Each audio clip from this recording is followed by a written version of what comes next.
오늘 함께 나눈 하나님의 말씀은 창세기 1장 1절부터 2장 3절까지의 말씀입니다. 오늘부터 좀 창세기를 우리가 깊이 봐나가길 원합니다.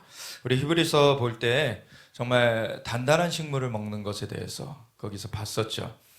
너희가 이제 단단한 식물을 먹어야 할진데 아직도 젖먹는 상태에 머물러 있다. 왜냐하면 초보적인 신앙에 그냥 머물러 있다.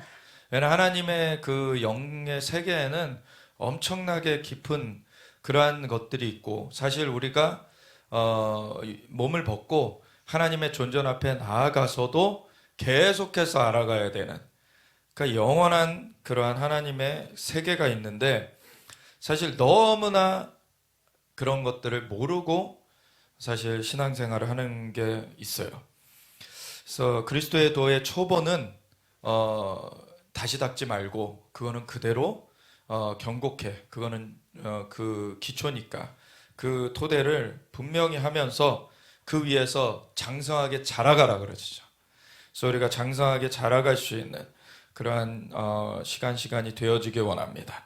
창세기 1장 1절부터 2장 3절까지를 함께 읽고 기도하고 나누겠습니다. 함께 읽겠습니다. 태초에 하나님이 천지를 창조하시니라. 땅이 혼돈하고 공허하며 흑암이 깊음 위에 있고 하나님의 영은 수면 위에 운행하시니라. 하나님이 이르시되 빛이 있으라 하시니 빛이 있었고 빛이 하나님이 보시기에 좋았더라. 하나님이 빛과 어둠을 나누사 하나님이 빛을 낮이라 부르시고 어둠을 밤이라 부르시니라. 저녁이 되고 아침이 되니 이는 첫째 날이니라. 하나님이 이르시되 물 가운데에 궁창이 있어 물과 물로 나뉘라 하시고 하나님이 궁창을 만드사 궁창 아래의 물과 궁창 위의 물로 나뉘게 하시니 그대로 되니라. 하나님이 궁창을 하늘이라 부르시니라. 저녁이 되고 아침이 되니 이는 둘째 날이니라.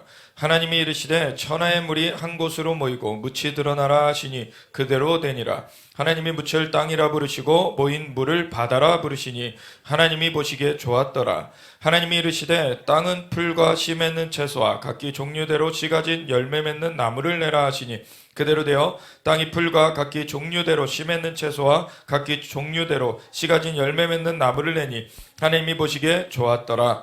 저녁이 되고 아침이 되니 이는 셋째 날이니라. 하나님이 이르시되 하늘의 궁창에 광명체들이 있어 낮과 밤을 나뉘게 하시고 그것들로 징조와 계절과 날과 해를 이루게 하라. 또 광명체들이 하늘의 궁창에 있어 땅을 비추라 하시니 그대로 되니라. 하나님이 두 큰 광명체를 만드사 큰 광명체로 낮을 주관하게 하시고 작은 광명체로 밤을 주관하게 하시며 또 별들을 만드시고 하나님이 그것들을 하늘의 궁창에 두어 땅을 비추게 하시며 낮과 밤을 주관하게 하시고 빛과 어둠을 나누게 하시니 하나님이 보시기에 좋았더라. 저녁이 되고 아침이 되니 이는 넷째 날이니라. 하나님이 이르시되 물들은 생물을 번성하게 하라. 땅 위 하늘의 궁창에는 새가 나르라 하시고 하나님이 큰 바다 짐승들과 물에서 번성하여 움직이는 모든 생물을 그 종류대로 날개 있는 모든 새를 그 종류대로 창조하시니 하나님이 보시기에 좋았더라. 하나님이 그들에게 복을 주시며 이르시되 생육하고 번성하여 여러 바닷물에 충만하라. 새들도 땅에 번성하라 하시니라. 저녁이 되고 아침이 되니 이는 다섯째 날이니라. 하나님이 이르시되 땅은 생물을 그 종류대로 내되 가축과 기는 것과 땅의 짐승을 종류대로 내라 하시니 그대로 되니라. 하나님이 땅의 짐승을 그 종류대로 가축을 그 종류대로 땅에 기는 모든 것을 그 종류대로 만드시니 하나님이 보시기에 좋았더라. 하나님이 이르시되 우리의 형상을 따라 우리의 모양대로 우리가 사람을 만들고 그들로 바다의 물고기와 하늘의 새와 가축과 온 땅과 땅에 기는 모든 것을 다스리게 하자 하시고 하나님이 자기 형상 곧 하나님의 형상대로 사람을 창조하시되 남자와 여자를 창조하시고 하나님이 그들에게 복을 주시며 하나님이 그들에게 이르시되 생육하고 번성하여 땅에 충만하라. 땅을 정복하라. 바다의 물고기와 하늘의 새와 땅에 움직이는 모든 생물을 다스리라 하시니라. 하나님이 이르시되 내가 온 지면에 씨 맺는 모든 채소와 시간이 열매 맺는 모든 나무를 너에게 주노니 너희의 먹을거리가 되리라. 또 땅의 모든 짐승과 하늘의 모든 새와 생명이 있어 땅에 기는 모든 것에게는 내가 모든 푸른 풀을 먹을거리로 주노라 하시니 그대로 되니라.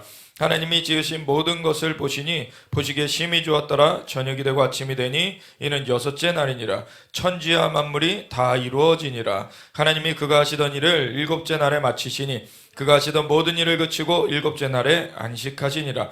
하나님이 그 일곱째 날을 복되게 하사 거룩하게 하셨으니 이는 하나님이 그 창조하시며 만드시던 모든 일을 마치시고 그날에 안식하셨음이니라. 아멘. 하나님 감사합니다.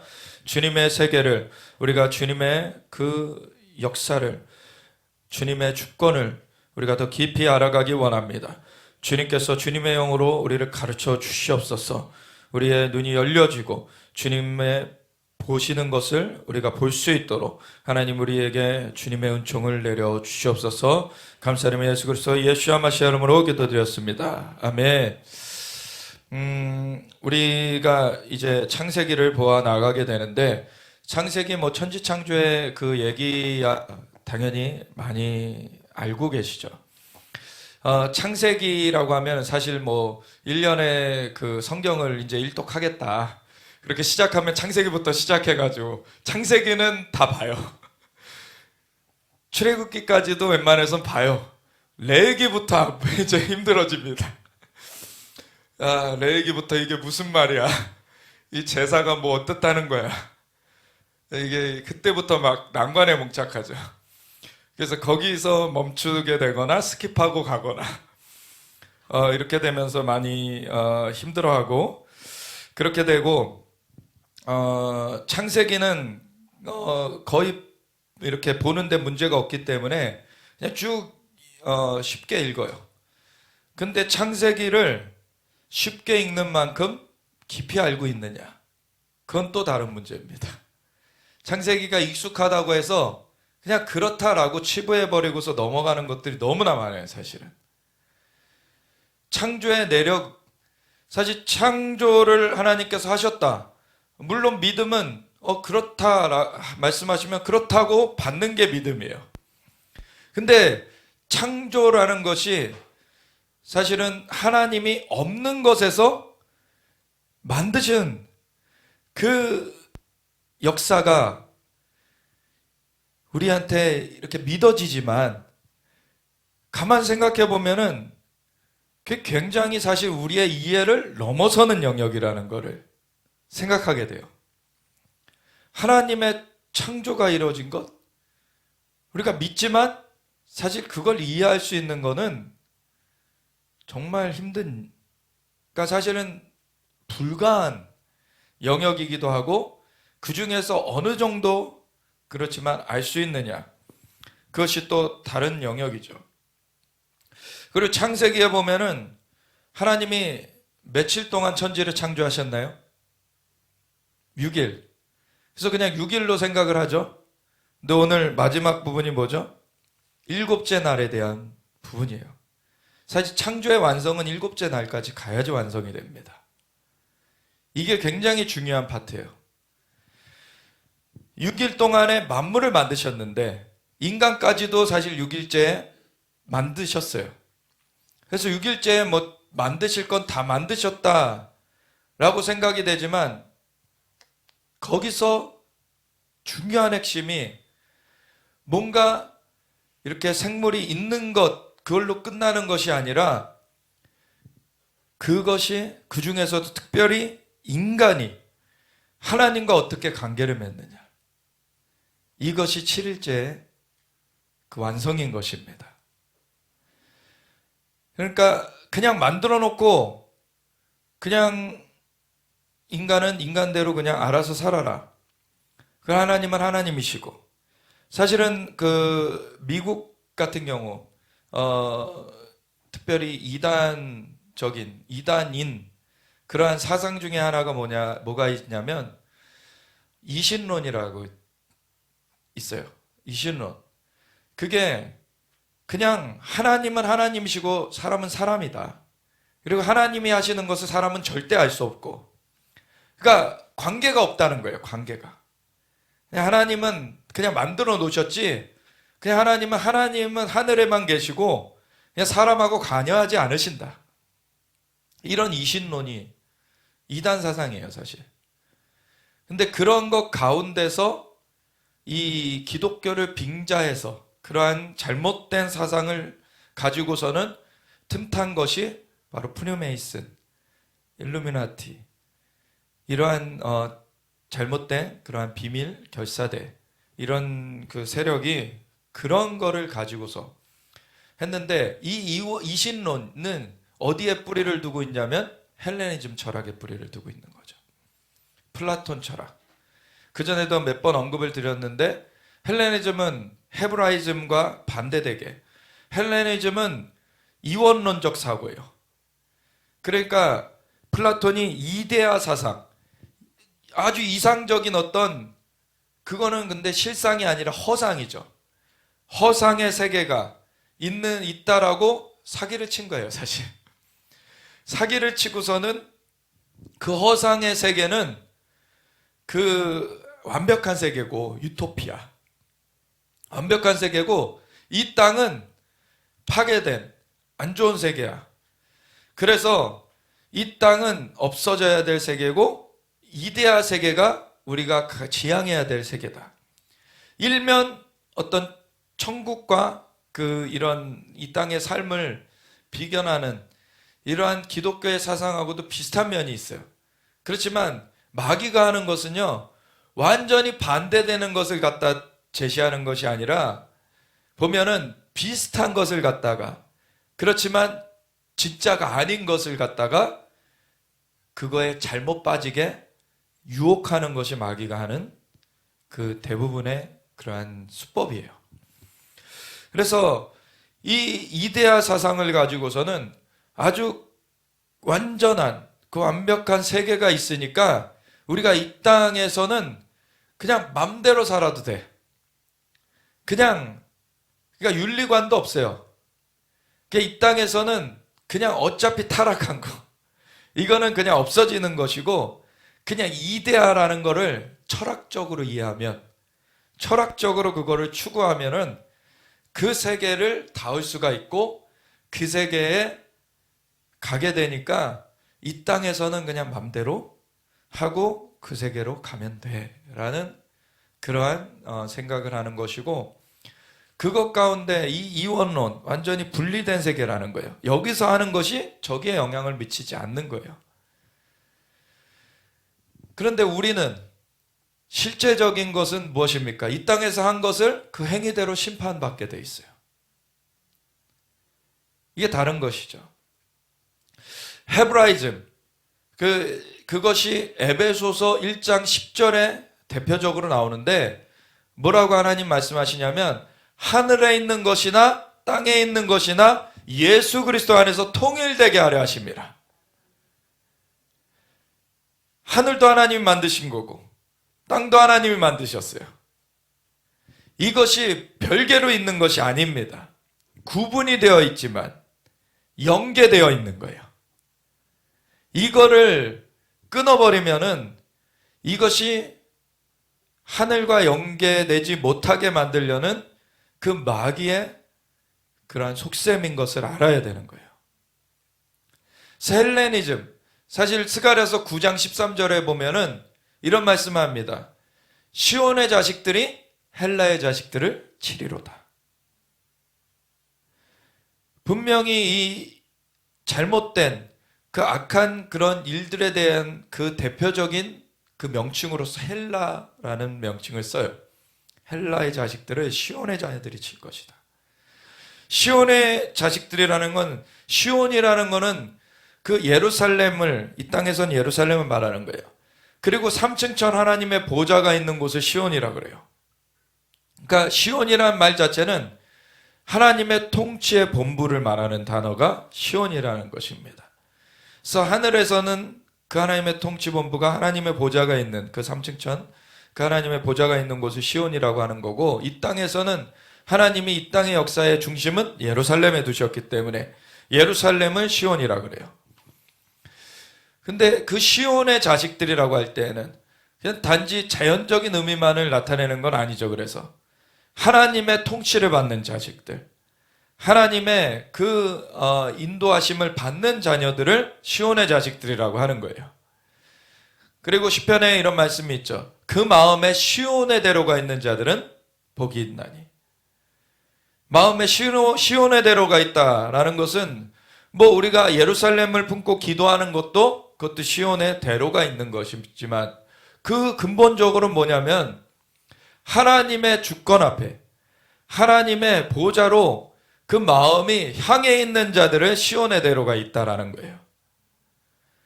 그것에 대해서 복이 있는, 그것을 선포하고 있는 것이죠. 그래서 시온의 자식들이 헬라의 자식들을 친다. 그래서 시온의 자식들은 하나님의 주권 가운데 있는 자녀들을 말하는 것이고, 헬라의 자식들은 세상, 이 세상 신 마귀의 그 수준 가운데 있는 그런 거를 말하는 것이에요. 특별히 이제 우리의 씨름은 혈과 육에 대한 것이 아니기 때문에 우리가 사람을 이렇게 없애는 그런 일을 하는 건 아니죠. 그 배후의 악한 영의 세력들, 그 마귀의 세력들을 우리는 대항하는 것입니다. 그 마귀의 세력을, 그래서 에베소서 6장에 보면은 우리의 씨름은 혈과 육에 대한 것이 아니요 정사와 권세와 이 어둠의 세상 주관자들과 하늘에 있는 악의 영들에 대함이라. 그런즉 너희는 전신갑주를 취해라. 왜냐하면 악한 날에 대적하고 능히 서기 위함이라. 그래서 싸우려면 준비가 갖춰져 있어야 된다는 거죠. 그래서 진리의 허리띠를 떼어라. 의의 흉배를 붙여라. 복음의 평안의 신을 신어라.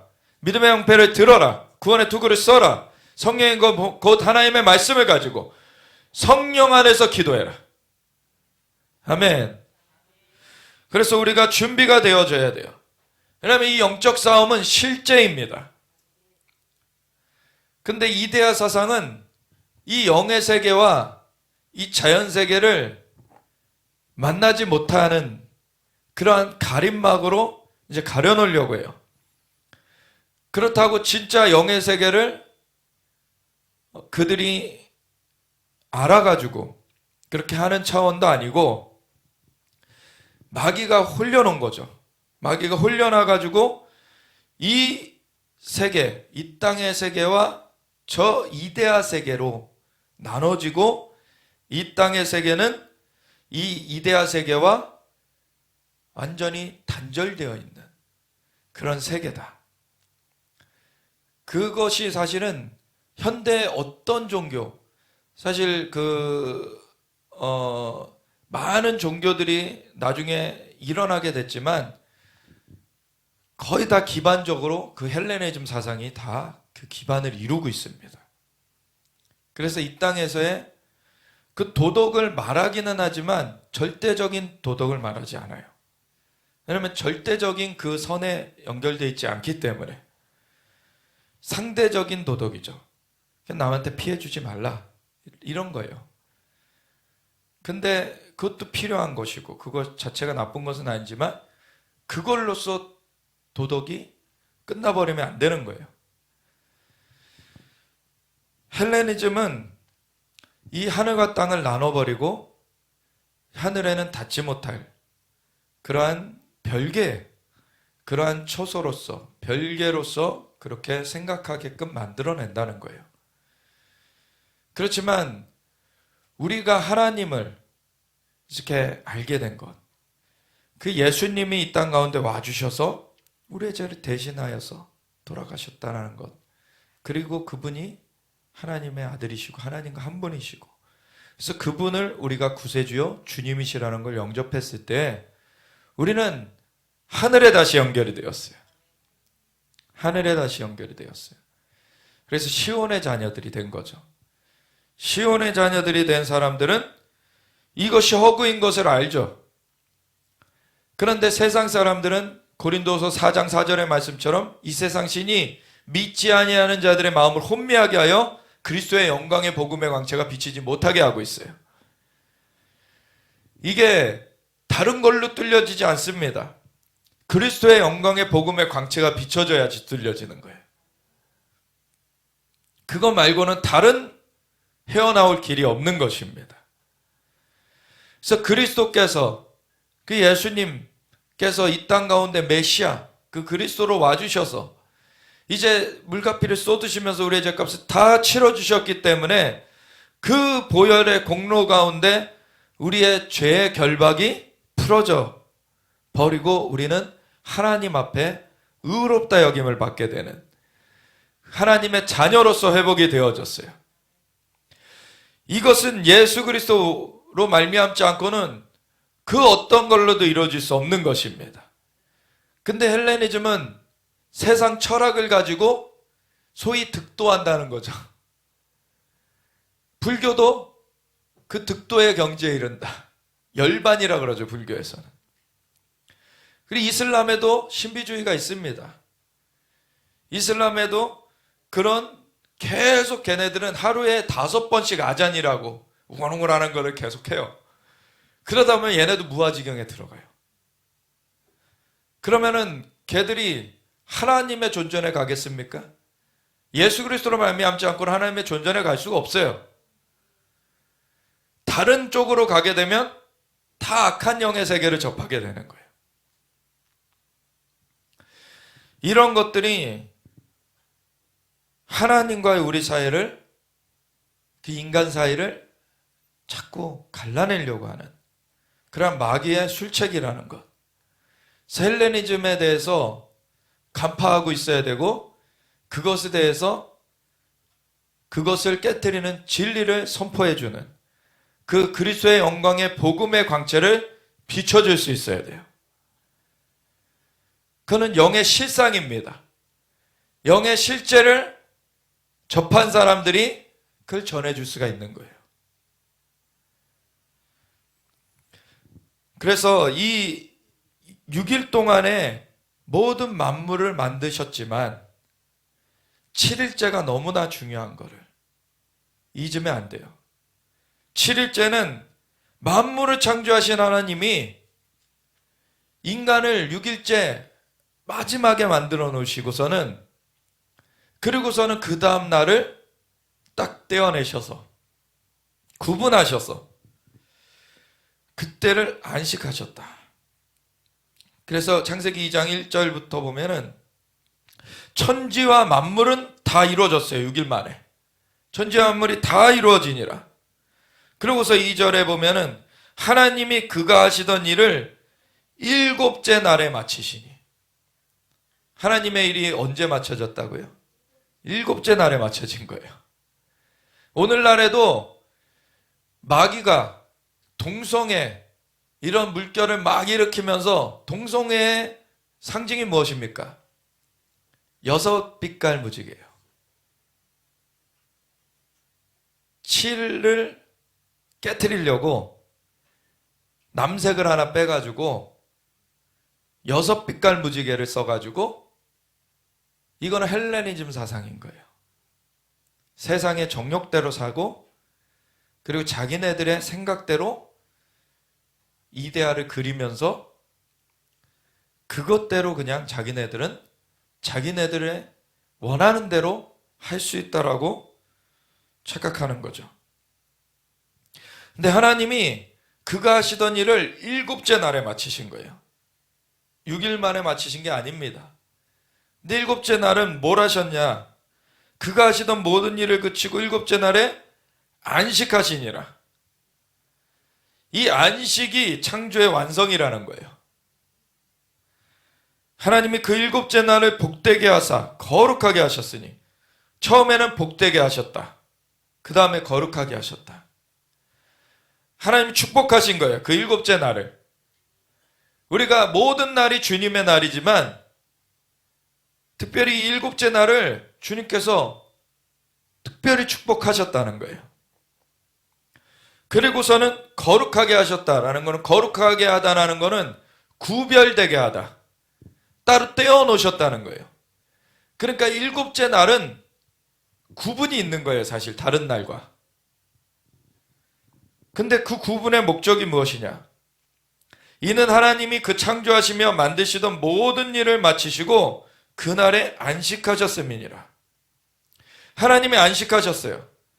여기에는 사실 이 말로 딱 끝나는데, 그 다음 주에 볼 또 에덴 동산의 얘기 뭐 이렇게 쭉 이어지는 걸 보면은 뭘 알 수 있습니까? 하나님께서 인간에게 찾아와 교제를 하셨어요. 그러니까 6일 만에 하나님 모든 걸 창조하시고 만드시고, 그리고 7째 날에 안식으로서 그 창조를 완성을 하신 이유가, 그 앞에 모든 만들어진 것 가운데 이 마지막에 만들어 놓은 인간, 그 인간과 교류하길 원하셔서 세팅한 날이 안식일이에요. 안식일의 근본 개념. 레위기 23장 보면은 하나님의 일곱절기, 여호와의 일곱절기 얘기가 나와요. 하나님께서는 그것을 이스라엘의 절기다 그러신 게 아니라 이는 여호와의 절기라 이렇게 말씀을 기록해 하셨어요. 근데 그 여호와의 절기 일곱절기를 말씀하실 때 그 일곱절기 앞서서 말씀하시는 게 안식일이에요. 일곱째 날을 거룩하게 하셔서 그 안식하는 날로 만드셨다는 것을 그 일곱절기를 말할 때 먼저 말해요. 그게 이 일곱절기를 세우시는 이유라는 거예요, 사실. 안식일이라는 거는 하나님께서 인간과 교제하기 원하셔서 만드신 날이고, 그 교제하기 원하시는 것을 1년 중에는 7절기가 있어서 그 7절기 가운데 4개로 나와라. 특별히 그것을 세묶음으로 해가지고 6월절, 초실절, 무교절, 이 6월절, 무교절, 초실절은 봄절기로서 그 세트로 되어 있는 거고, 사실 그때 4개 나와야 되고, 그리고 오순절은 중간에 떨어져 있어요. 오순절 때 4개 나와야 되고, 그리고 나팔절과 속죄일과 초막절 때 그때 4개, 그거는 가을절기, 그때 4개 나와야 된다. 3번을 하나님 앞에 그 성인 남성들은 내게 보여라. 하나님은 만나러 와야 된다. 그 정해진 그 주님의 장소 가운데 만나러 오라는 거예요. 이것이 다음 주에 볼 것이지만 무엇과 좀 연관이 되는 것 같습니까? 지성소기도 하면서 에덴의 동산. 하나님이 에덴의 동산에 인간을 두시고서는 교제를 하셨어요. 근데 범죄하고서는 그게 파괴가 됐어요. 인간이 범죄함으로 말미암아. 그리고 인간이 하나님과의 관계가 끊어졌어요.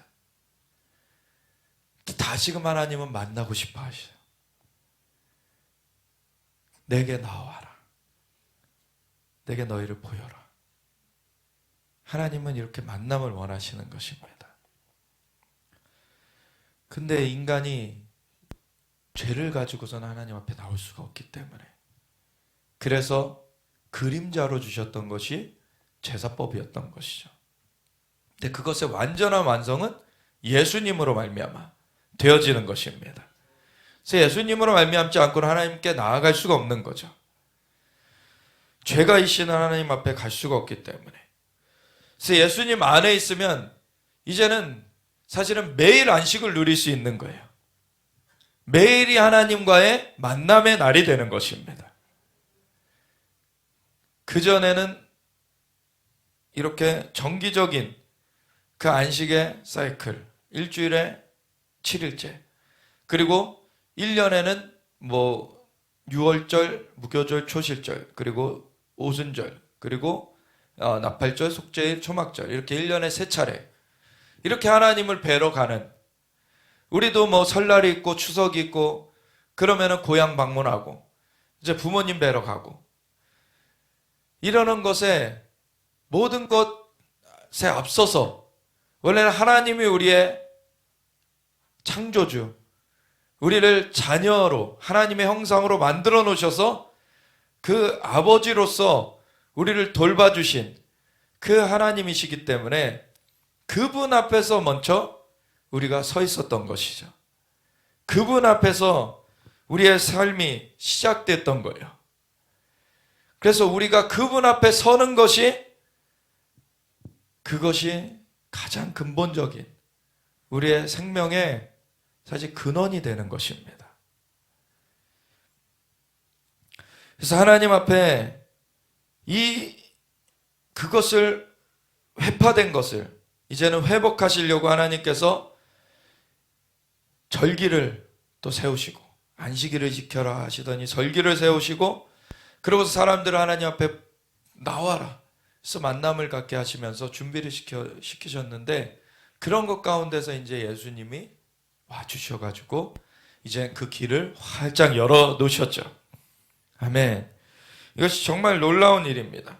그래서 모든 다른 종교들은 이 땅에서 자기네들이 생각하는 대로 뭔가 이렇게 위로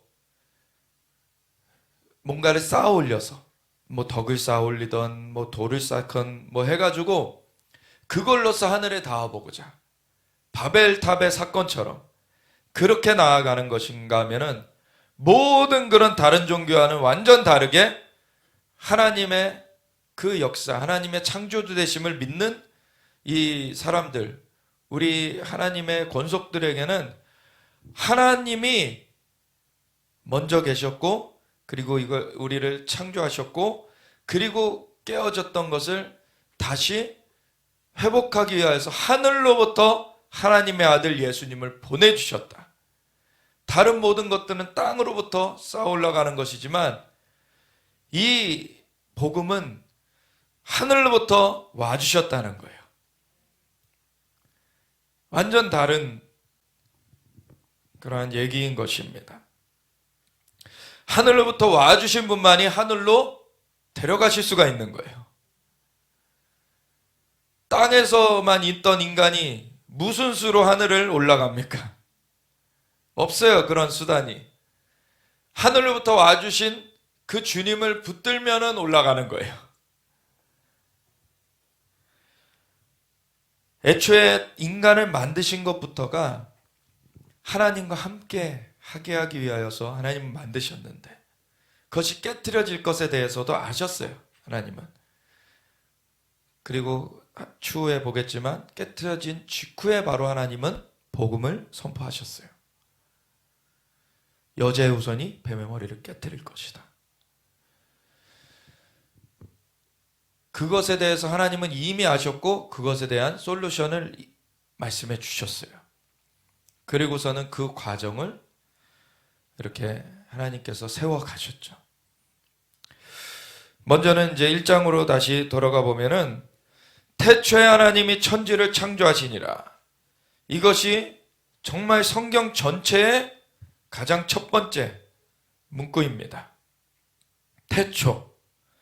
태초라는 것은 영원전을 말하는 게 아니라 하나님이 스스로 계신 것은 시작도 없어요. 계속 주님은 존재하시는 거예요. 이 태초라는 것은 그 가운데 하나님이 창조하신 그 시작을 말하는 거죠. 이 천지를 창조하신 그 시작. 그래서 하나님께서 천지를 창조하신 그 시작, 그것에 대해서 이제 말을 시작하면서, 그래서 하나님이 스스로 계셨을 때 그 앞에 얘기를 우리는 다 알지 못해요. 어떤 일이 있었는지, 어떻게 하나님께서 계셨는지. 하나님은 우리의 영역을 사실 넘어서신 분이시죠.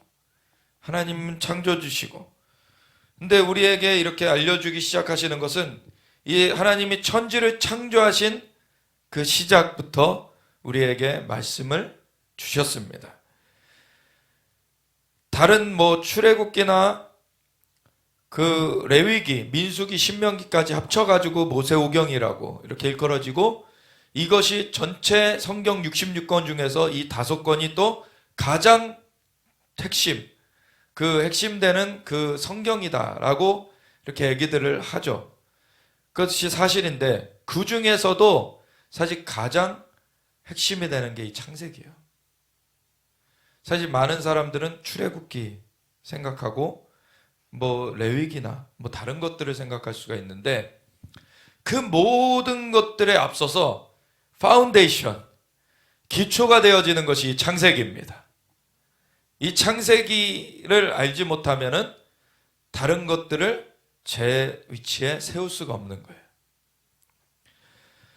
하나님이 이 창세기 가운데 하나님의 질서를 어떻게 세우셨는지를 여기서 알려주신 거예요. 그래서 태초에 하나님이 천지를 창조하셨다라는 그 진술부터 이렇게 창세기가 시작되는데, 이 태초에 하나님이 천지를 창조하시니라 라고 되면은 이렇게 영화나 보면은 이렇게 제목처럼 이렇게 탁 나오는 거죠. 그러면서 2절에는 바로 땅에 대한 포커스로 들어가 버려요. 2절의 주어는 땅입니다. 땅에 대한 얘기예요.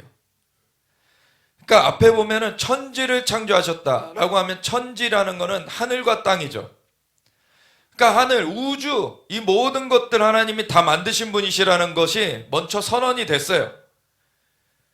그런데 2절부터는 바로 그냥 땅에 대한 얘기로 들어가 버려요.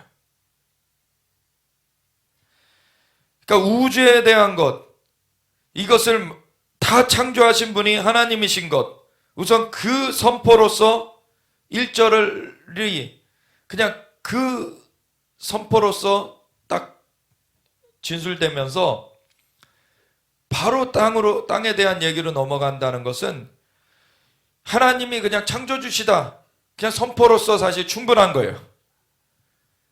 우주를 어떻게 만들었냐를 다 알아가지고 우리가 구원 얻는 게 아닌 것이죠. 하나님이 창조주시라는 것을 믿어야 되는 것이고, 그 믿음 가운데서 그 다음 여정이 다 이루어질 수가 있는 것이에요. 그래서 어떻게 창조되었는지 빅뱅 이론을 얘기하기도 하고, 과학자들은 빅뱅 이론이 일면은 맞아요. 왜냐하면 아무것도 없던 것에서 하나님이 뭔가를 탁 펼치셨을 때 이 땅에서는 설명할 수 있는 그런 얘기가 빅뱅 이론과 같은 거예요. 그냥 갑자기 이게 팍 팽창을 했다, 폭발하듯이. 근데 그 이면을 모르는 거죠. 그 배후에 하나님이 계시다는 것을 과학은 몰라요. 하나님께서 선포하실 때 그 모든 것들이 펼쳐졌다라는 것을 모르는 거죠. 과학은 하나님이 만들어 놓으신 것을 뒤에 발견하는 것뿐이 못하는 것입니다. 이미 있는 것을 그냥 발견하는 것뿐이잖아요. 과학이 새로운 조합은 해낼 수 있지만 새로운 기반적인 물질을 만들어내거나 이러지 못해요. 과학은 그냥 뒤에 발견하는 것뿐입니다. 그런데도 교만해요. 참 배포도 큽니다. 창조주 하나님 보시기엔 얼마나 웃기겠습니까? 참 과학이라는 것을 조그만 소꿉장난하는 것 같고서는 이 전체 우주의 끝이 어딘지도 몰라요. 지금 화성 탐사한다, 이 정도까지는 갔죠 지금. 근데 화성보다 더 멀리 있는 목성, 토성, 수금지와 목토, 천의 명입니까? 천왕성, 해왕성, 그 명왕성은 거기서 떨어졌대요. 그게 있다는 건 알지만 그 안에 어떻게 구성되어 있는지 미지의 세계인 거죠. 이게 태양계 안에서의 얘기인데, 태양계와 같은 것이 수십억 개가 넘죠. 하여튼간 조 단위로 갈 거예요. 그것도 그런 게 있고, 그것을 또 은하계를 구성하는 것이 또 몇 개가 더 있는지 몰라요. 그런데 과학이라는 것이 그 중에서 얼마나 알아냈습니까? 지금 얼마나 알아냈어요. 우리가 바다에 가서 바닷물을 양동이로 이렇게 뜬다고 했을 때 그 바다의 전체에 비하면 그 물이 얼마나 될까요? 그런데 이 지구 전체를 우리가 다 샅샅이 조사한다 그래도 이 지구 자체가 전체 우주에 있어서는 진짜 티끌 것 같아요. 근데 그 모든 걸 만드신 분, 그분이 다 만드셨는데, 근데 그분의 만드신 것 중에서도 그 수없는 광활한 것 안에 정말 작은 점과 같은 지구인데 그 지구에 대한 얘기가 바로 2절부터 핵심이에요. 땅이 혼돈하고 공허하며 흑암이 깊음 위에 있고 하나님의 영은 수면 위에 운행하시니라. 땅에 대한 얘기로 시작을 하는데 땅이 혼돈하다, 무질서하다는 거죠. 땅이 아직 그 형체를 갖추기 전이라는 거예요. 공허하다, 공허하다는 건 비어있다는 거예요. 땅이 형체가 없고 비어있고 땅이라는 것이 아직 조성이 되지 않았다는 얘기예요. 지금 조성이 되지 않은 그런 상황 가운데 흑암이 깊음 위에 있다. 깊음이란 태움이라는 그 히브리어 단어인데 이게 나중에 이제 무적행을 얘기할 때 쓰이기도 해요. 그런가 하면 한편으로는 바다를 얘기를 해요. 이거를. 그래서 흑암이 깊음 위에 있다. 이거는 그리고 하나님의 영은 수면 위에 운행하신다. 이러면은 이거를 종합해서 볼 때에는 완전 물덩이, 땅은 안 보이고 물덩이만 이렇게 보이는 모습인 거예요. 물덩이만 보이는 모습. 거기에 아직 빛도 비춰지지 않은 그것이 물덩이, 그 깊은 그 바다라는 말로도 표현이 되는 태움이라는 그 깊음 위에 이렇게 흑암, 어두운 그런 상황 가운데서 하나님의 영이 거기를 이제 허버링, 이제는 감싸시면서 운행하신다. 그 감싸시는 그 주님의 활동이 거기에 임한 것을 보는 거예요. 모세가 이것을 계시를 받아서 쓰게 됐는데 그러한 그 창조의 그 기록, 사실 이러한 것들이 예수님 앞에 나아가서 기도하고 있다가 예수님의 그 품이 열리는 때가 있어요. 그때 들어가잖아요. 그러면은 창조의 그 역사를 볼 수 있는 그 경험을 하기도 해요. 예수님이 창조의 주님이시고 주님 안에 이 모든 역사가 있습니다. 주님이 역사를 펼치신 분이시고 그분 안에서 이것을 볼 수 있는 계시를 주님께서 풀어주시는 것들이 있어요. 그래서 우리가 너무 오늘날의 신앙생활을 보면은 그냥 헬레니즘화된 것들이 많아요, 사실은.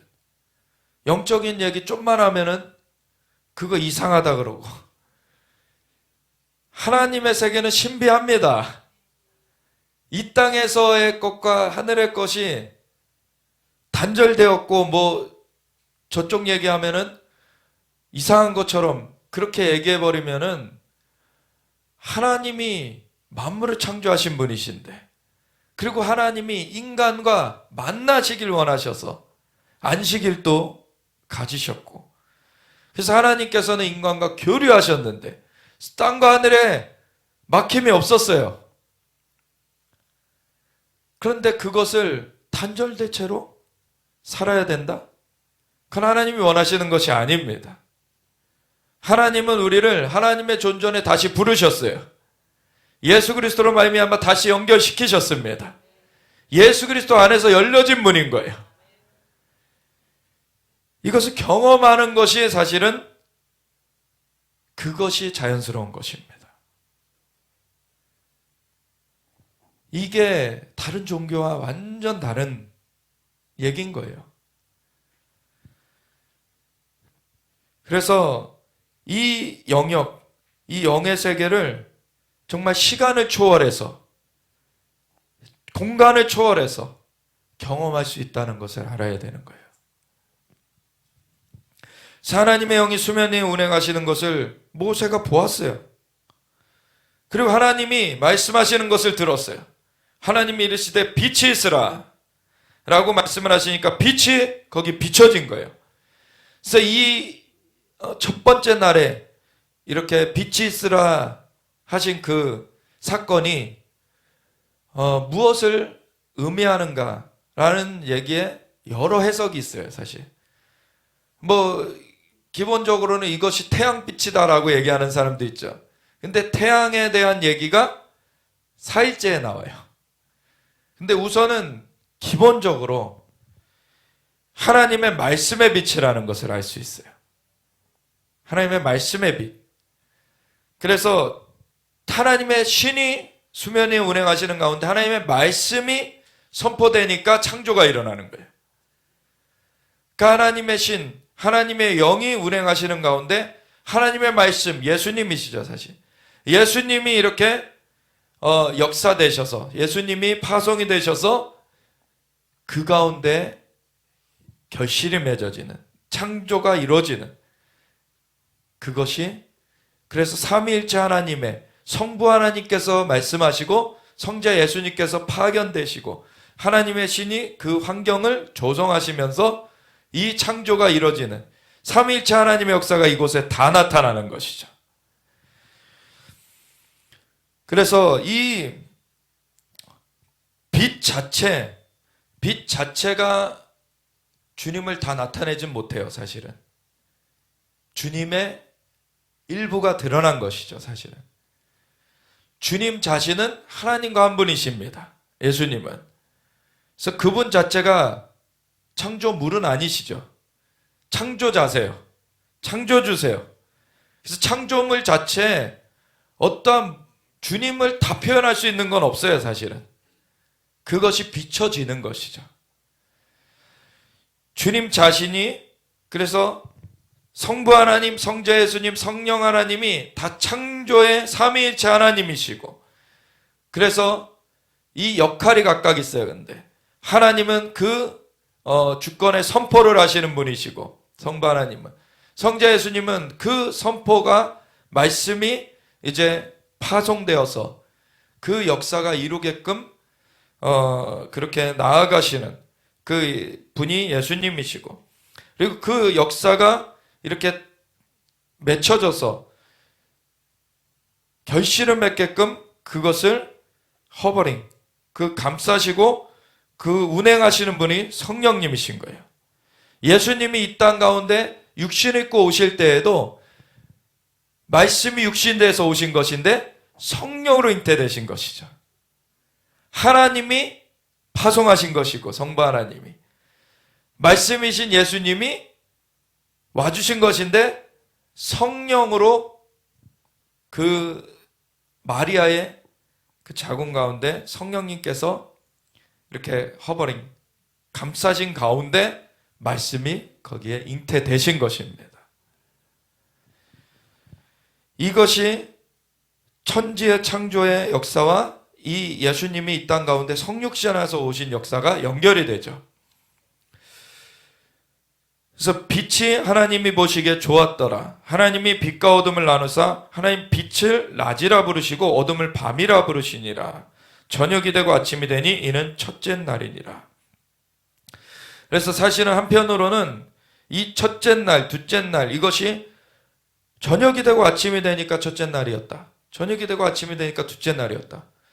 그러면 이것이 지금 생각할 때는 우리는 해와 이 지구의 움직임을 따라서 사실은 지구의 자전이 사실은 해를 바라보는 쪽으로 있을 때는 낮이고 해를 등지고 있을 때는 밤이고 이렇잖아요. 근데 이것이 딱 그걸 말하는 것인지는 사실 여기선 몰라요. 만약에 그걸 말하는 것이다 라고 한다면 이미 첫째 날에 해와 달과 별, 햇빛이 이제 그 지구에 비춰지는 것이 이때 되어졌다는 얘기인 것이죠. 그러면 네 번째 날은 뭐냐? 이미 만들어진 것을 주님이 배치하셨다 라는 걸로 바꿔 말할 수 있어요. 우선 이런 개념 가운데서 한번 다음 그 얘기들을 한번 보면은 이게 그림이 좀 그려질 거예요. 하나님이 이르시되 물 가운데에 궁창이 있어 물과 물로 나뉘라. 이게 두 번째 날이에요. 그러면은 첫 번째 1장 2절의 주어가 뭐라고요? 땅이에요. 땅의 얘기를 하는 것이 계속 되어지는 얘기예요, 사실. 근데 땅이 원래는 물로 완전히 덮여져 있는 상태인 거예요. 땅이 드러나지 않았어요. 형태도 없고 비어 있는 거예요. 물만 있어요. 물만 드러나 있어요. 그리고 물 위에 하나님의 영이, 하나님의 신이 운행하고 계셨어요. 그런 다음에 빛이 있으라 했어요. 그 빛이 있으라 했을 때 그것이 이미 해와 달과 별을 만드신 얘기라고 해도 무방해요. 사실은 넷째 날에 해와 달과 별의 얘기가 나온다고 해서 첫째 날에 해와 달과 별이 등장하지 않아야 되는 건 아니에요. 근데 아직 땅이 드러나기 전이에요. 땅이 드러나기 전이에요. 그런 가운데서 물이 이렇게 있는 것을 물과 물로 나뉘어지고 중간에 빈 공간이 생겨나게 하나님이 둘째 날엔 이렇게 하셨어요. 그래서 하나님이 이르시되 물 가운데 궁창이 있어 물과 물로 나뉘라 하고 하나님이 궁창을 만드사 궁창 아래의 물 그리고 궁창 위의 물로 나뉘게 하시니 그대로 되니라. 하나님이 궁창을 하늘이라 부르시니라.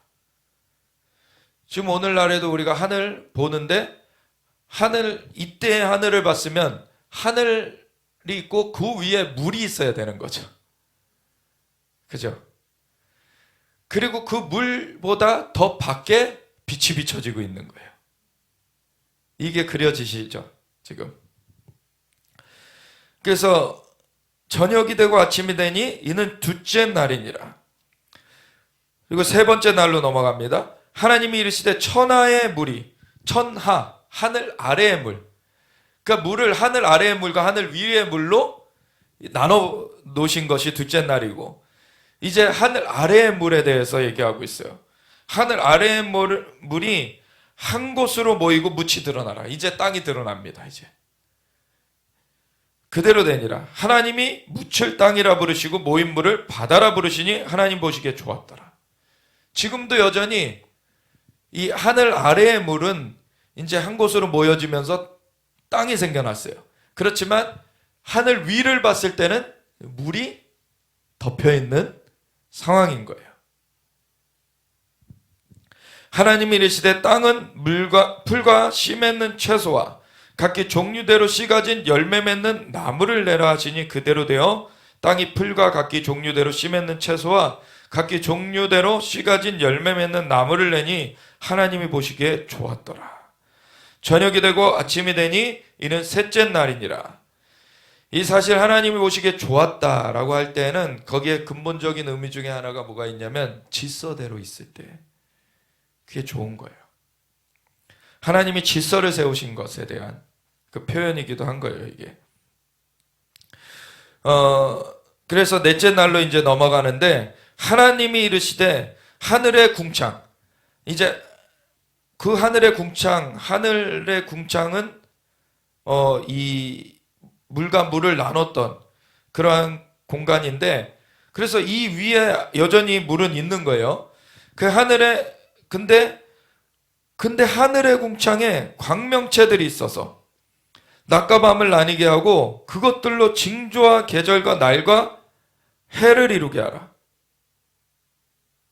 이게 참 이제 좀 더 머리를 이제 좀 넓혀야 되는데 보십시오. 하늘의 궁창이라는 것이 이 지구의 그 땅 위에 있는 하늘 그 영역이 있고요.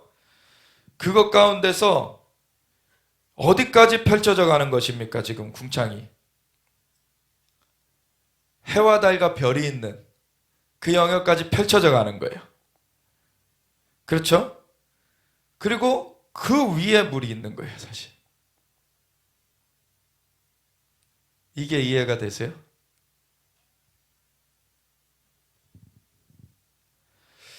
참 이게 놀라운 사실 얘기들인데 어쨌든 지금 그 하늘의 궁창에 광명체들을 수놓으셨는데 하나님이 이제 한편으로 보면은 밖에서 비춰지던 것을 안으로 들이셨다 라고 볼 수도 있는 것이고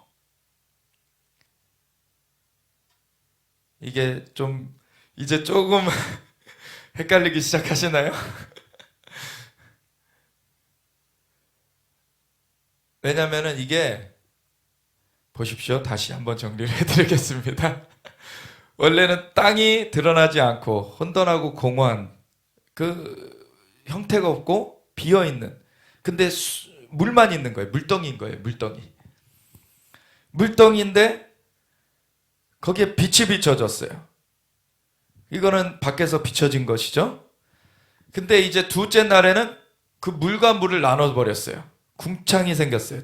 그 사이에 공간이 생겼어요. 그래서 하늘 위에 물이 있고 하늘 아래에 물이 있어요. 하늘 아래의 물은 또 한 곳으로 모여져라 해가지고 셋째 날에는 한 곳으로 모여진 가운데 그 땅이 드러났어요. 그 묻힐 땅이라고 하고 그 물을 바다라고 했어요. 그러면 아직까지는 넷째 날이 오기 전까지는 이 궁창에 해와 달과 별이 등장하지 않아요. 그렇죠. 넷째 날에서야 해와 달과 별을 그 궁창에 심어 놓으시는 거예요. 그러니까 원래는 생각해보면 이게 그냥 우주의 물리적인 그런 얘기로 생각해보면은요, 태양이 이 지구에 가까이 안 있었을 수 있어요. 달도 그렇고. 이게 다 만들어진 것이 먼저 있었고, 하나님이 이거를 어떻게 생각하면 좀 쉽냐면, 우리가 이렇게 교회가 있을 때 사실은 우리가 이렇게 등 달잖아요. 등 달고 뭐 스피커 달고 뭐 음향시설 달고, 그리고 각자 개인의 방도 이렇게 등을 달고 뭐를 꾸미고 막 하잖아요. 하나님 앞에는 이 우주를 다 만드시는 것이 우리가 방을 꾸미는 것보다도 쉬우신 거예요. 근데 자꾸 우리는 우리 차원에서 이거를 생각하려고 해요. 그러니까 이해가 안 돼요. 하나님 차원에서 이거를 생각하면은 이게 얼마나 쉬운 일인가. 그냥 천지 다 이런 별들 막 수족의 그런 막 행성들 다 만들어 놓으시고서는 여기 아직 땅은 드러나지 않고 물로 쌓여진 그런 것에 집중하셔서 이제는 그거에 포커스. 사실 이 창세기를 보면서 계속 우리가 초점을 맞춰야 되는 게, 하나님은 만물, 저 우주를 다 창조하신 분이시지만 정말 이 지구, 인간들에게 포커스를 맞추고 계시는 거를 봐요. 이게 너무나 놀라운 것입니다, 사실은. 심지어는 하늘에 그 천사들도 부리는 종으로서 세워놓으셨지, 인간이 천사들보다 더 나은 지위라는 걸 아셔야 돼요. 인간은 하나님의 아들과 딸들, 자녀들로서 부르셨다. 이것이 얼마나 놀라운 것인가. 천사들이 정말 아는 만큼 우리는 알지 못해요, 사실. 천사들이 할 수 있는 능력만큼 우리가 지금 할 수 있지도 않아요. 그런데 하나님은 인간을 만드신 것 자체가 천사들보다 존귀한 존재로서, 하나님의 자녀로서 하나님 만들어 놓으셨고, 이 인간으로 말미암아 하나님의 그 영광을 나타내시길 원하셔요. 그리고 인간을 오히려 수종들라고 천사들을 붙여주세요. 그래서 이 자녀의 방을 꾸며주시는 거예요. 자녀의 방을 꾸며주시는 거. 하나님 창조의 아버지께서 인간을 위해서 막 그 아이들 태어나기 전에 막 모빌 달아놓고 막 이런 거 해놓잖아요. 이런 것처럼 행성을 달아놓으시는 거예요. 태양 달아놓으시고, 달 달아놓으시고, 별들을 달아놓으시는 거예요. 얼마나 놀랍습니까? 그래서 이걸로 근데 무엇을 하게 하세요? 낮과 밤을 나뉘게 하실 뿐만 아니라 그것들로 징조와 계절과 날과 해를 이루게 하라. 하루하루가 바뀌는 것, 그리고 계절이 바뀌는 것, 그리고 1년이 바뀌는 것들이 이렇게 지구의 자전과 그리고 달의 지구를 이렇게 도는 것과 지구의 그 태양을 도는 공정과 이런 질서를 하나님께서 두셔가지고, 그리고 징조까지 얘기를 하세요. 징조는 무엇입니까?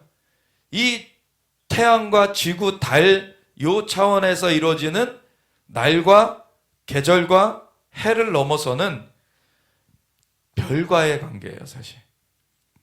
그래서 별이 어느 위치에 위치하게 되는 것을 보고 사실은 동방박사가 메시아를 아련하러 왔었죠. 이게 징조의 역사예요.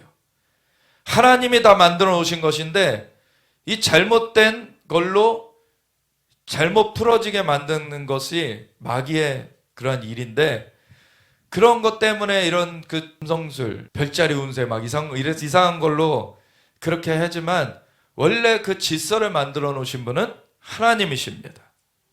아멘. 그래서 우리가 그것을 그냥 그건 우리랑 상관없는 거야 라고 별의 그런 얘기를 우리가 터부시 해버리는 것으로 끝나는 것이 아니라 잘못된 것을 우리가 배제시키면서 진짜 하나님께서 뭘 하길 원하시는가를 우리는 알아야 되는 것이야. 징조를 알아야 된다는 거예요. 그래서 마지막 때의 징조 중에 특별히 뭐가 있습니까? 해가 상복같이 검어지고 달이 햇빛같이 변하는 것. 이게 일식과 월식이죠. 이런 것들이 이루어지는 것이 그러한 징조로서 나와요.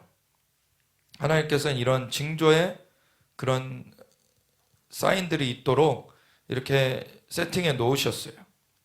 그래서 또 광명체들이 하늘의 궁창에서 땅을 비추라 하시니 그대로 되니라. 이제는 땅을 비추는 걸로 이제 들어졌어요. 하나님이 두 큰 광명체를 만드사 큰 광명체로 낮을 주관하게 하시고 작은 광명체로 밤을 주관하게 하시며 또 별들을 만드시고 하나님이 그것들을 하늘의 궁창에 두어 땅을 비추게 하시며 낮과 밤을 주관하게 하시니 빛과 어두움을 나뉘게 하시니 하나님이 보시기에 좋았더라. 저녁이 되고 아침이 되니 이는 넷째 날이니라.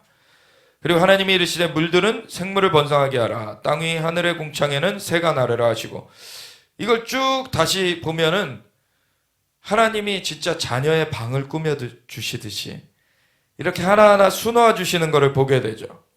하나님이 큰 바다 짐승들과 물에서 번성하여 움직이는 모든 생물을 그 종류대로, 날개 있는 모든 새를 그 종류대로 창조하시니 하나님이 보시기에 좋았더라. 하나님이 그들에게 복을 주시며 이르시되 생육하고 번성하여 여러 바닷물에 충만하라. 새들도 땅에 번성하라 하시니라. 그래서 생명체들에게는 생육하고 번성하고 충만한 그 축복을 선포하여 주셨어요. 저녁이 되고 아침이 되니 이는 다섯째 날이니라. 그래서 이 마지막 1장의 마지막 부분, 이 부분을 우리는 집중해서 마무리할 건데, 하나님이 이르시되 땅은 생물을 그 종류대로 내되 가축과 기는 것과 땅의 짐승을 종류대로 내라 하시니 그대로 되니라. 하나님이 땅의 짐승을 그 종류대로, 가축을 그 종류대로, 땅에 기는 모든 것을 그 종류대로 만드시니 하나님 보시기에 좋았더라. 그러면서 하나님이 이르시되 우리의 형상을 따라 우리의 모양대로, 사실은 이게 형상이 있고 모양이 있는 것 같지만 사실은 형상을 따라 우리와 같이, 이런 말이에요 원래는. 그래서 우리의 형상을 따라 우리와 같이 우리가 사람을 만들고 그들로 바다의 물고기와 하늘의 새와 가축과 온 땅과 땅에 기는 모든 것을 다스리게 하자. 아멘. 모든 것을 사실은 자녀로서 인간을 만들어 주시는 것을 위하여서 다 준비해 놓으신 그 그림이 보여지십니까? 그래서 하나님의 형상, 다른 모든 어떤 것도 하나님의 형상으로 지어진 건 없어요, 사실. 그냥 창조가 다 되었지만, 그리고 복을 주셨지만 하나님의 형상대로 만들어 놓으신 것은 인간뿐이 없습니다. 그래서 하나님이 자기 형상, 곧 하나님의 형상대로 사람을 창조하시되 남자와 여자를 창조하시고, 창조 질서 가운데는 남자거나 여자거나지 중성 혹은 내가 남자로 태어났는데 난 여성이 될 거야, 여성이 됐는데 남성이 될 거야, 이런 건 없어요. 하나님 질서를 남자와 여자를 창조하신 것입니다. 하나님이 그들에게 복을 주시며 하나님이 그들에게 이르시되 생육하고 번성하여 땅에 충만하라. 땅을 정복하라. 이거는 그 생육하고 번성하고 땅에 충만한 것까지는 다른 생물들에게도 하신 축복이에요. 그 생명의 축복. 창세기 9장에 가보면 노아에게 하나님이 이 비슷한 말씀을 또 하십니다. 너희는 생육하고 번성하고 땅에 충만하라. 똑같은 말씀하세요. 근데 뒤에 땅을 정복하고 모든 생물을 다스리라는 달라집니다. 동물들이, 생물들이 너희를 두려워할 것이라. 상대적인 것으로 바뀌어 있어요. 하나님의 형상을 잃어버린 그 인간들은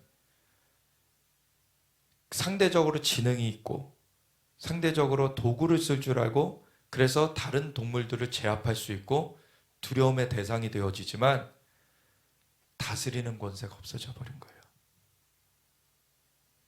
근데 하나님의 형상을 다시 회복하면 로마서 8장에 하나님의 영으로 인도하심을 받는 자들이 하나님의 아들들이고 피조물들이 탄식하며 고대하는 것은 하나님의 아들들이 나타나는 것이다.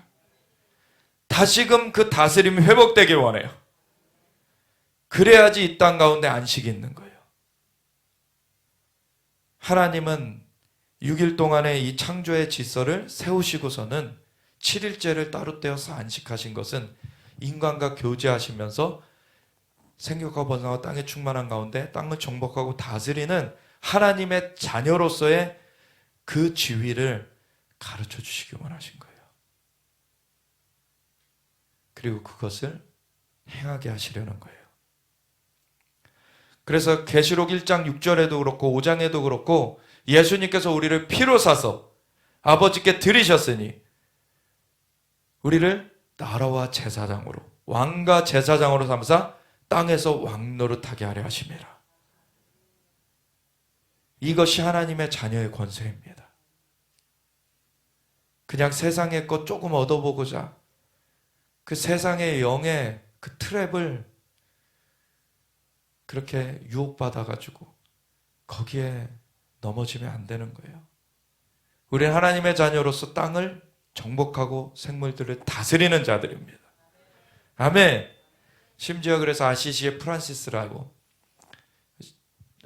AD 1000년경에 살았던 분이죠.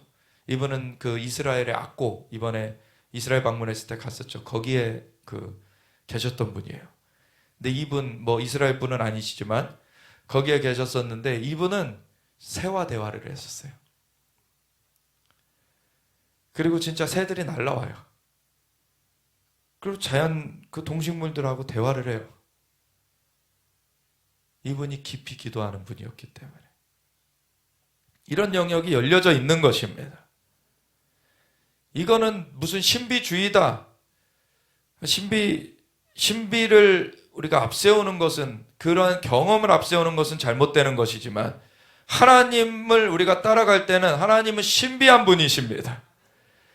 우리의 생각에 매여 계시는 분이 아니세요. 생각을 넘어 계신 분이세요. 그럼 놀라운 경험들을 하게 됩니다. 그런 것들이 열려져 가는 거예요. 그래서 또 땅의 모든 짐승과 하늘의 모든 새와 생명이 있어 땅에 기는 모든 것에게는 내가 푸른 풀을 먹을 거리로 주노라 하시니 그대로 되니라. 하나님이 지으신 그 모든 것을 보시니 보시기에 심히 좋았더라. 저녁이 되고 아침이 되니 이는 6째 날이니라. 아멘. 그래서 창세기 1장 그리고 2장 3절까지의 이 얘기를 통해서 이 창조에 하나님께서 창조하신 것, 특별히 천지, 하늘과 땅을 모두 만드셨는데 그 중에서 이 땅을 포커스하셔 사신 하나님의 역사하심과 그 가운데서도 또 인간을 하나님께서 그 중심에 두신 하나님의 역사, 그 가운데 하나님은 안식하시면서 인간과 교류하시면서 인간을 하나님의 형상을 따라 지으신 대로 하나님께서 자녀로서 양육하시려는 하나님의 계획이 있으셨다. 그거를 우리가 오늘 보는 걸로 우선은 이것은 아주 초입, 도입 부분이 되어지는 것입니다. 창세기에. 그래서 하나님 앞에 우리가 기도할 때 하나님이 우리를 얼마나 존귀하게 만들어 놓으셨는지, 하나님이 어떠한 부름으로 부르셨는지, 정말 다른 어떠한 생물, 어떠한 것에도 주시지 않은 인간에게만 부여해 놓은 하나님의 형상으로 만드셔서 하나님의 자녀로서 하나님을 드러내게끔, 하나님의 통치에 참여하게끔 그렇게 만드신 그 은혜가 얼마나 큰지, 그것을 하나님 앞에 감사를 올려드리며 하나님 그 신비를 더 알기 원합니다. 하나님 주님 우리에게 말씀해 주시고 인도하여 주시옵소서. 우리 함께 주여 외치며 같이 기도하며 나아가겠습니다. 주여